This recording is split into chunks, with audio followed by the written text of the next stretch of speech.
Hey, everybody, it's Andrew Klavan with this week's interview with Michael Barone.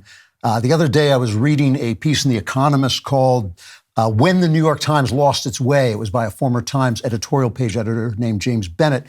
And Bennett writes of Times reporters, the reporter's creed used to have its foundation in liberalism, the exercise of a reporter's curiosity and empathy, given scope by the constitutional protections of free speech, would equip readers with the best information to form their own judgments. Illiberal journalists have a different philosophy. They have seen the principle of free speech used to protect right-wing outfits and are uneasy with it. They had their suspicions of their fellow citizens' judgment confirmed by Trump's election and do not believe readers can be trusted with potentially dangerous ideas or facts. They are not out to achieve social justice as the knock-on effect of pursuing truth. They want to pursue social justice head on. The term objectivity to them is code for ignoring the poor and weak and cozying up to power. Because this illiberal journalism has infected not just the New York Times, but I think almost our entire mainstream media, it's become more and more difficult to find straightforward information. I mean, I depend on it, and I know how difficult it is. It's about 5 times harder than it was when I started doing this only about 10 years ago. The idea that there are such things as facts, that it's good to know the facts before you form an opinion, and that if your opinion is in conflict with the facts, it's your opinion that should change. Those are ideas that have gone out of date with a generation so certain that it knows the hard contours of moral truth that facts can't possibly get in the way of their narratives. Well, as Sylvester Stallone might say, if woke journalism is the disease, Michael Barone is the cure. The man has more facts in his brain at any given moment than have appeared in the New York Times over the last 25 years. He's not just the senior political analyst for the Washington Examiner. He has been co-authoring the basic text on American politics, the Almanac of American Politics, since its first edition in 1972, which is like 50 years. That book has been called The Definitive and Essential for anyone writing seriously about campaigns in Congress. He has this really interesting new book out, an idea that seems to come out of nowhere but makes perfect sense once you start to read it. It's called Mental Maps of the Founders. I want to talk to him about that and about our current politics as well. Michael, it's good to see you again. How are you doing? Oh, I'm doing very well, thank you. Thanks for the introduction and the history behind it, if you will. Well, you know, I have to say, the Mental Maps of the Founders, when I saw that, I thought that is a very strange title. But once you get into it, it makes a lot of sense. Can you explain what it is you're doing? What is a mental map? Well, we all have mental maps in our heads of where we live and how to get to grandmother's house, how to get to the shopping mall, and which entrance makes more sense, and so forth. Some people's mental maps are very elaborate and up to date and accurate. Other people's it just consists of one freeway exit, and that's about all they know. But the fact is, we have a sense of our orientation. Animals have it, for goodness sakes. But the way I approached this book was that I've read a lot about the Founding Fathers over the years, and there have been wonderful books over the last 20 years by academic historians, by non-academic historians, people that are writing as amateurs. As my friend Luke Cannon, the Reagan biographer, a great reporter, once told me, if you want to really learn about a subject, write a book about it. So I thought, what could I write about the Founding Fathers as a journalist, as an amateurist, and as a person fascinated by maps? I thought, well, what was the geographic orientation of the founders?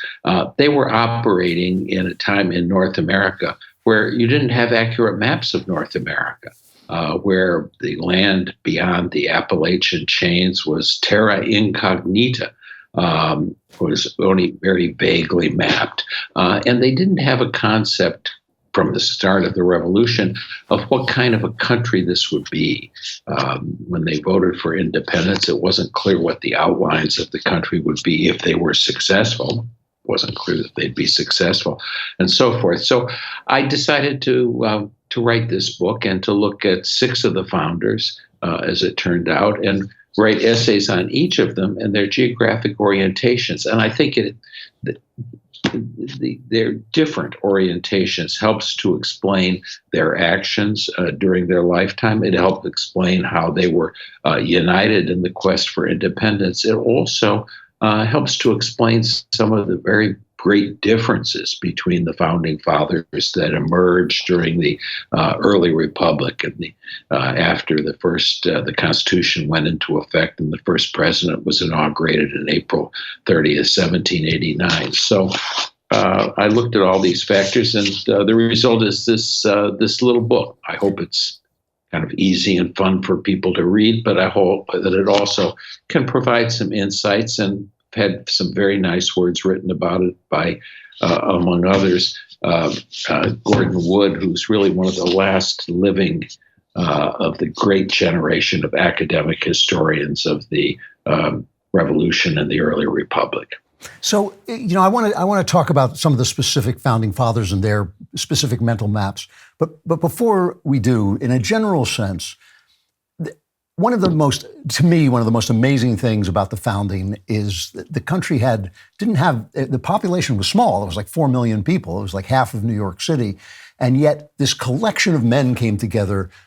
It's almost unbelievable. I mean, the intelligence, the integrity, the character of these guys, they seem to come out of nowhere. And in the book, you sort of say that you reject the idea that this is divine providence, which has always been my theory, but you reject that idea. Did the terrain of the country have something to do with that, do you think?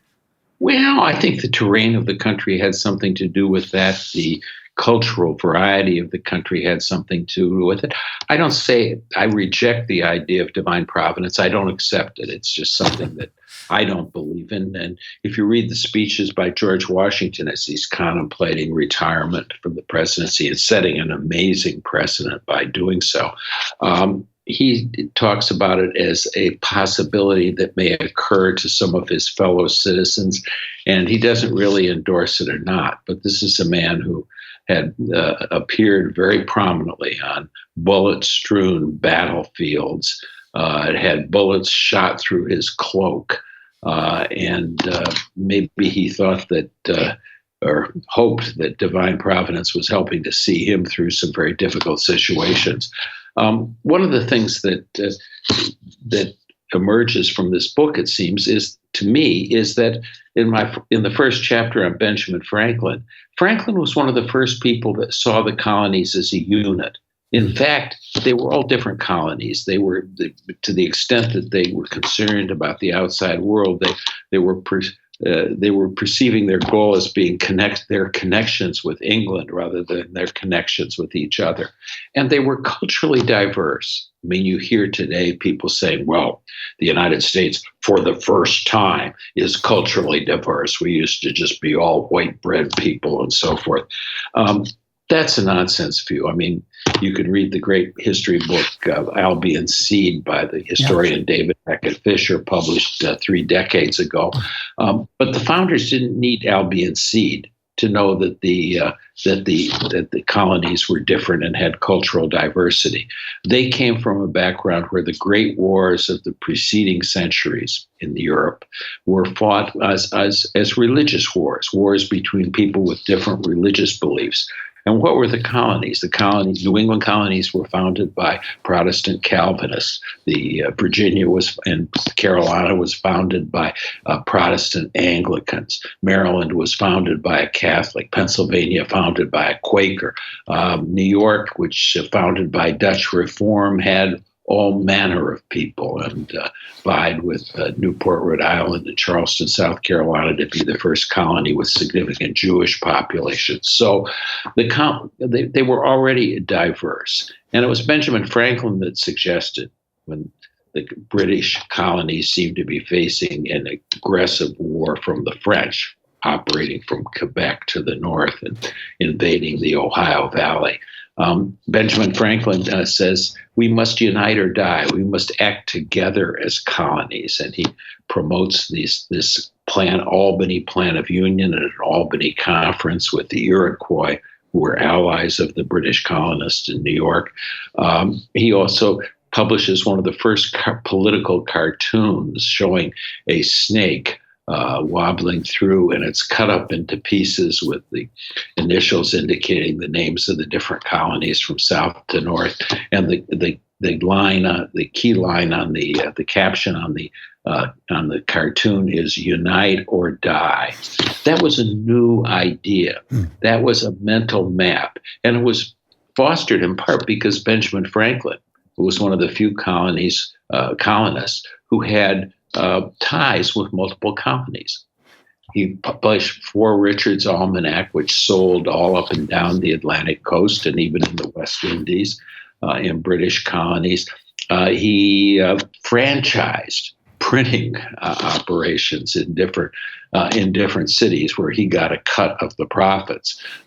Became quite a rich man, retired at age 42 with enough money to live comfortably for the rest of his life. So Franklin is originating an idea, and the founders dealt in different ways with this cultural variety and with a unity of colonies that wasn't at all clear geographically.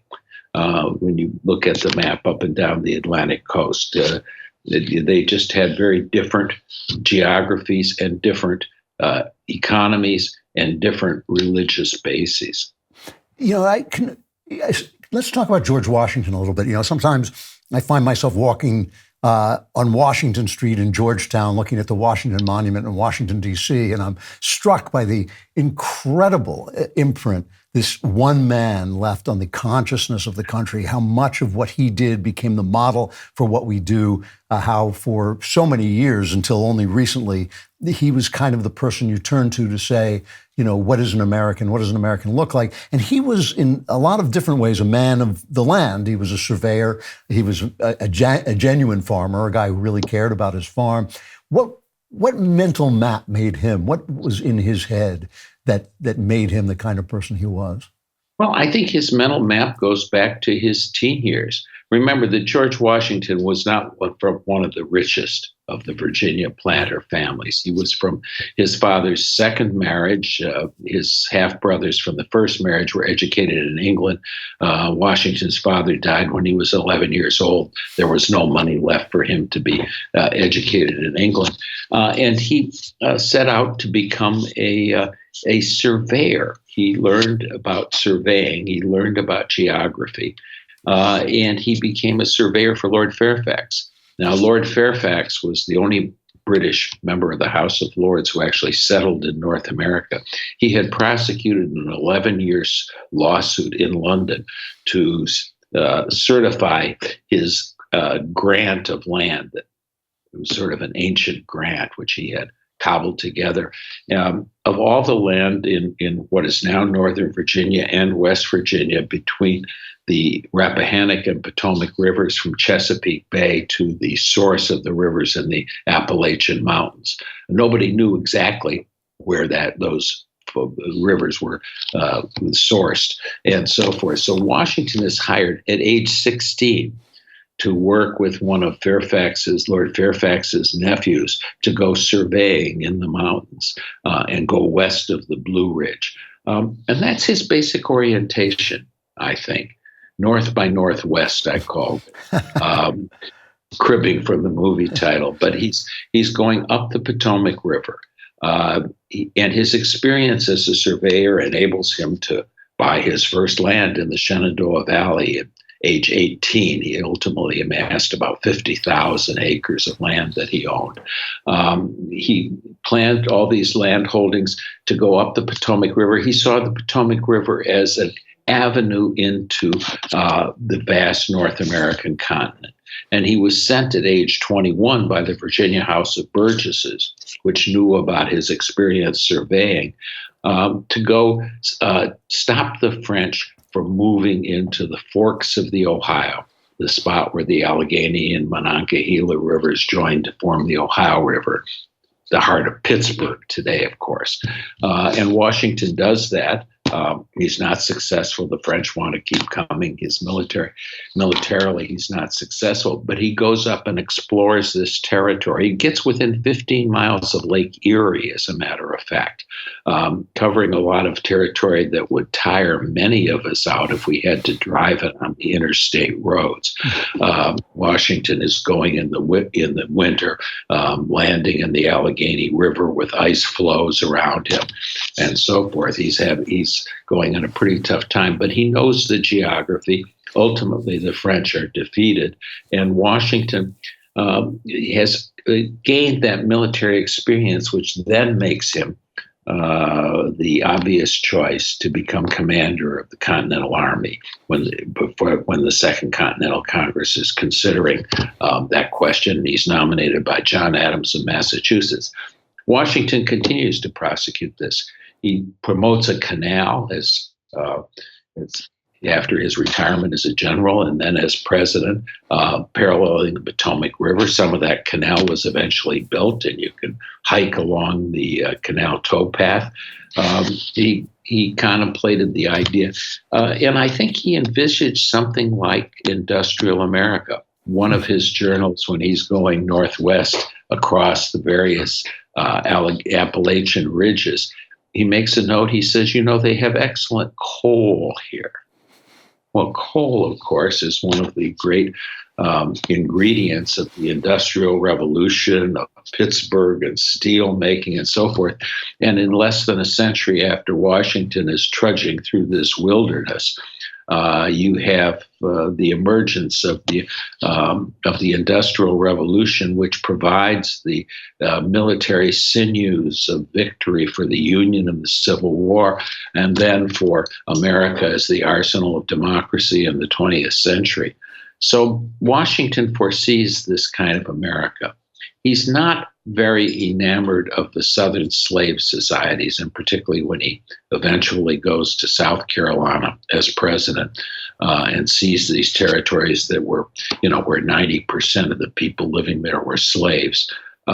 He doesn't care for this at all, and of course, he makes an effort by writing out his will by hand to free his slaves, and at a time when he knew, as a general who had resigned his commission, as a president who had declined to seek a third term, that he was setting precedents for the rest of the nation. Yeah. I think he was trying to set a precedent on slavery as well.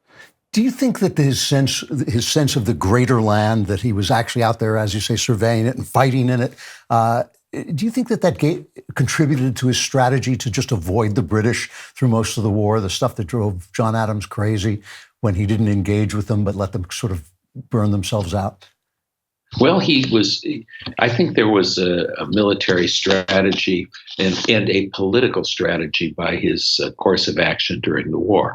As an experienced surveyor, he was a pretty good judge of terrain, and his judgment on that improves during the Revolutionary War.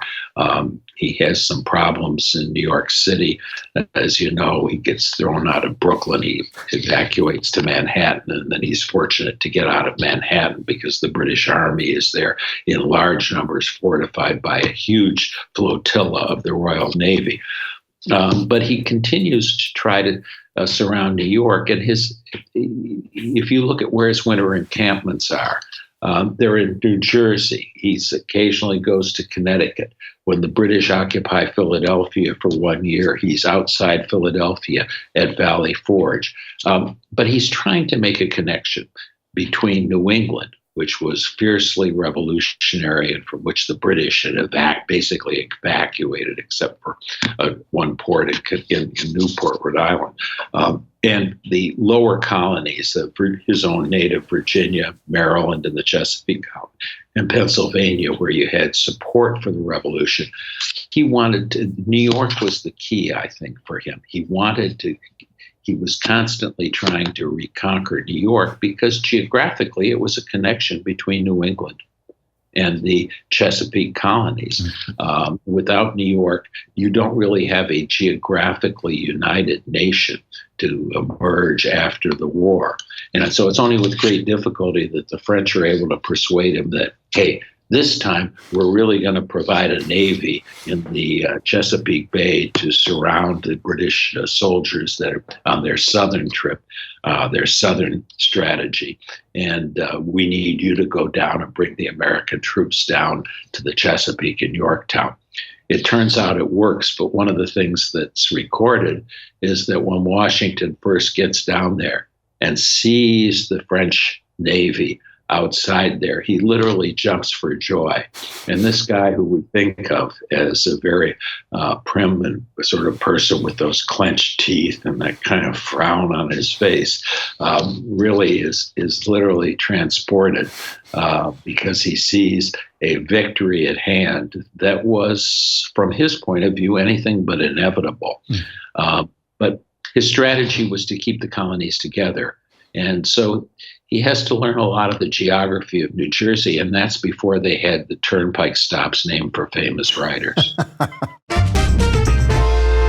Here is a holiday gift idea that will make you the hero of the season, the gift of Genucel skincare. From now until Christmas, Genucel's most popular package has a special discount just for my listeners at Genucel.com/Klavan. Treat yourself and your loved ones to the absolute best skincare in the world. Those troubling forehead wrinkles, fine lines, skin redness, and even sagging jawlines will disappear right before your eyes with Genucel's most popular collection. Plus, included in every most popular package is your free hyaluronic acid serum for skin hydration. The hyaluronic acid serum will restore your youthful appearance in less than 12 hours, guaranteed, or your money back. My producer, Lisa, loves Genucel. She probably has one of all of their products. She's raving always about the under-eye cream and how there is nothing like it on the market. You deserve to look and feel your best this holiday season. Go to Genucel.com/Klavan to get this incredible holiday discount. Every order today is instantly upgraded to free express shipping. That's Genucel.com/Klavan. Today, how do you spell today? Well, actually, how do you spell Klavan today? It's Klavan. No idea how you spell today. I want to move on a little bit. We're talking to Michael Barone about his book called The Mental Map of the Founders, The Mental Maps of the Founders. I want to move on to today's politics a little bit because you've always been such a insightful observer. Is there something, before we get into detail, is there something about our terrain today, our sense that the frontier is gone, that there's no place to go, that this is basically what we are and we're not going anywhere? Is that having an effect on our politics, the old kind of idea that we have run out of the America that we had in the beginning? Well, I think, that sort of feeling of all the exciting things are over and we're in decline now. That's a tune that's been hummed and sung to by many of the, can we call them musical chroniclers of American life over the years. If you're looking, Nathaniel Hawthorne in the 1850s says, "Oh, my people have been in New England for 200 years and it's on the downturn once again." Decline is a constant fear of Americans. And perhaps that's in part because we've had a rise. I mean, we've gone from the 3+ million people that fought the revolution or sometimes fought each other during the revolution in some cases, to 333 million. And we're also grappling, as the founders did during the revolution, with the cultural variety that I talked about earlier. One of the things that strikes me is that when you look at the Constitution, when you look at what the Republic that James Madison in particular was trying to set up, though not all the decisions of the Constitutional Convention went his way, and that Madison and Alexander Hamilton defend successfully in the Federalist Papers, persuading New York to ratify the Constitution and having an effect on other states as well, to that having that effect. One of their formulas that they have is a light touch. We have a federal government that still has room for the states. These founders, whose own history of the preceding century and more that had come down to them was a history of religious wars and religious antipathies, write a First Amendment saying that Congress shall pass no law regarding an establishment of religion. You had established religions all over Europe and in the British Isles. They say the federal government's not going to do that because, hey, we've got so many religions already. We're not going to get into an argument about which one gets government money, but also no law regarding an establishment. And what that meant at that time was that states could have a religious established church if they wanted to or not. Virginia, Connecticut and Massachusetts retained their established churches till 1818 and 1833. Madison, meanwhile, and Jefferson in the 1780s were busy disestablishing the Anglican Church in Virginia, which they very strongly believed in. And what they say in the First Amendment is Congress is not going to affect that one way or the other. Congress isn't going to tell Massachusetts what to do and not going to tell Virginia what to do. It's not going to tell Americans what to do about religion, because we're going to have a federal government with limited powers and a government that's not going to try to make dictates of cultural variety. And I think one of the problems that we face in the 21st century and that we faced in the 20th century as well is that as the federal government's powers have been increased in a variety of ways, constitutionally and just in practical terms. We have military drafts during the World Wars as well as the Civil War and so forth. You have questions arise about how you deal with this cultural variety. And this can promote discord. The founders hated the idea of political parties. And when the federal government gets formed in 1789 under the Constitution, they almost immediately start creating political parties. And they did so there were very serious reasons to do so. You had serious proposals on finance, on setting up national debt, the national bank, that were proposed by our youngest Secretary of the Treasury ever, Alexander Hamilton, and were adopted by President Washington and endorsed by him and adopted by the Congress in large part, against the opposition of his Federalist co-author, James Madison. And you had the question, you had a world war from 1793 to 1815, with only slight pauses between revolutionary France and maritime Britain. France, our wartime ally, Britain, our leading commercial partner by far. And there were going to be principal differences about that. That was a very different issue. I think one of the things that's sort of amazing about the early republic is that it stayed together. No. When you had very substantial numbers favored Britain, substantial numbers favored France, that owes a lot to the leadership of George Washington. It owes a lot to the fact that he, though he never claimed to be a great, intellectual, and he bemoaned the fact that he was not as educated as some of the other founders. Nonetheless, chose men with the very high talents like Alexander Hamilton and Thomas Jefferson to be in his same cabinet, to be Secretary of the Treasury and Secretary of State, and kept them there for years despite the very serious differences that they had. That's a pretty amazing performance when you think about it. And I do sometimes think that, the 3 million people in the early republic produced leaders of that ilk, and the 333 million Americans of today are producing leaders who, in the opinion of many, are at least somewhat deficient in those talents. But that's politely put. I'm almost out of time. I would love to hear what you think that this moment, which seems like to me a moment of tremendous transition, where parties that stood in one place now stand in the opposite place, brands are disappearing. Yeah. If you were to look ahead 100 years, what do you think the entry, and again, I've only got a couple minutes left, but what do you think the entry in the textbook of American history is going to say about this moment? I think it's going to say that we had some unusual mess ups, but it was nothing like the 1850s that produced the Civil War of the 1860s and produced a death toll of 600,000 people at that time, which is the equivalent of something like, I don't know, 3 to 4 million people today. If you can imagine 3 to 4 million Americans being killed in battle in a civil war.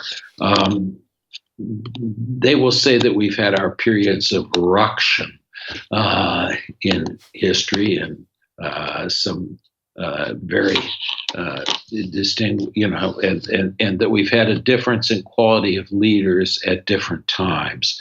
The Constitution guarantees us a democratic result. It doesn't guarantee us a good result. And I sometimes say, according to what your earlier introduction said, the Constitution guarantees us a free press, not a fair one.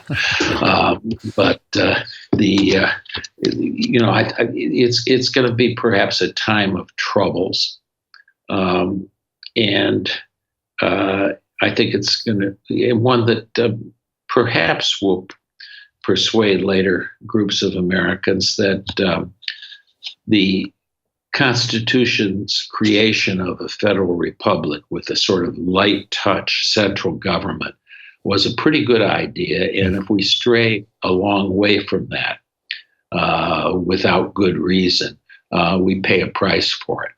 And that we have periods where we get extraordinarily good leaders, and periods where we get, I won't say exactly the opposite, but those whose talents are perhaps not as great, and that we seem to be going in the 2010s and 2020s in that latter direction.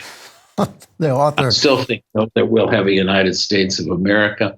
We'll have operating under the Constitution, misinterpreted here and there, perhaps, and that we'll probably still have Democratic and Republican parties, though the oldest and third oldest parties in the world, but they may look a little different from the way they look today. Well, that's a reassuring assessment, especially coming from someone who knows as much as you do. Michael Barone, the name of the book is Mental Maps of the Founders, a genuinely different and original look at the founders. Michael, thanks. It's really good to see you again, and I appreciate the conversation. Thanks. Well, thank you very much, Andrew, for having me. I appreciate it. All right, good to know we may still be here in 100 years. We will be back next Friday with the Klavan Christmas special. I hope you will join us then.